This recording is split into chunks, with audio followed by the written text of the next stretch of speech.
track of like the retention, how long people watching it for. So I noticed that like the one I put out maybe one clip that was about 6 or 7 minutes long, it had a lower retention.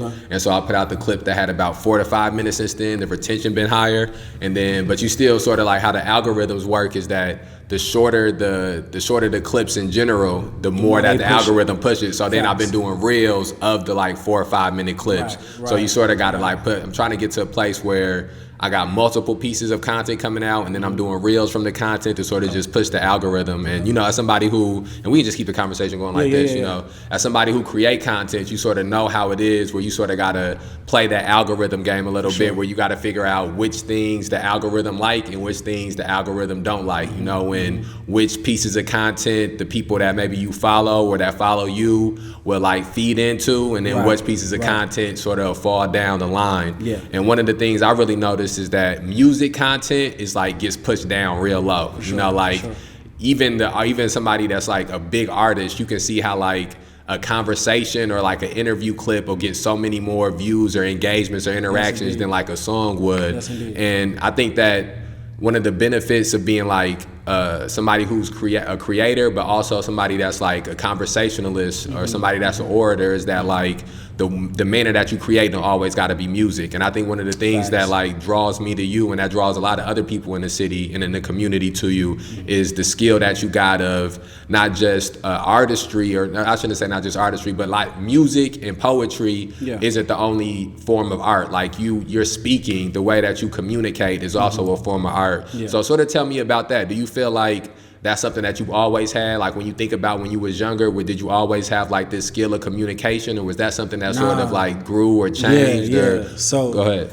When it came to like, first off, talking, period, I had, as you know, I was incarcerated.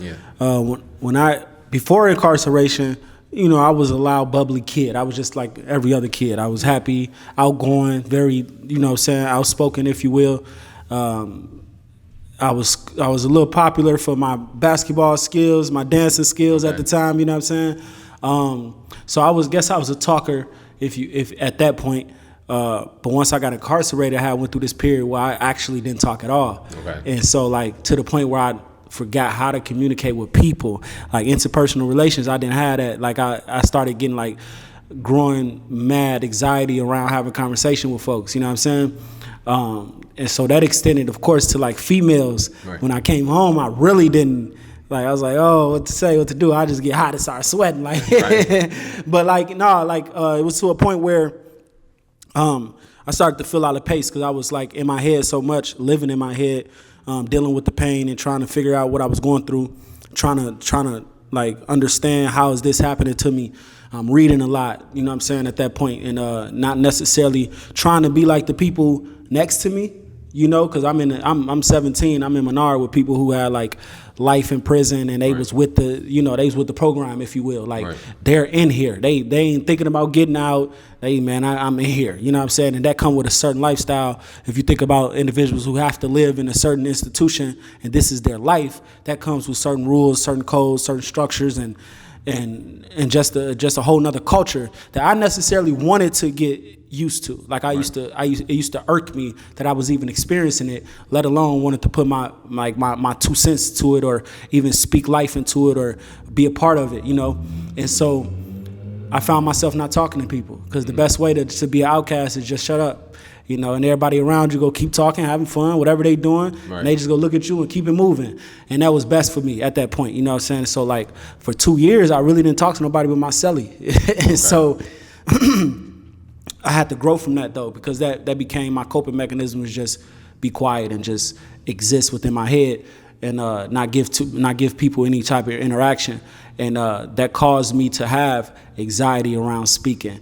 But now it's beneficial. Like you say, I can have an opinion and get paid for it. I can tell a story and get paid for it. I can put a quick piece on the internet where I'm just saying something profound.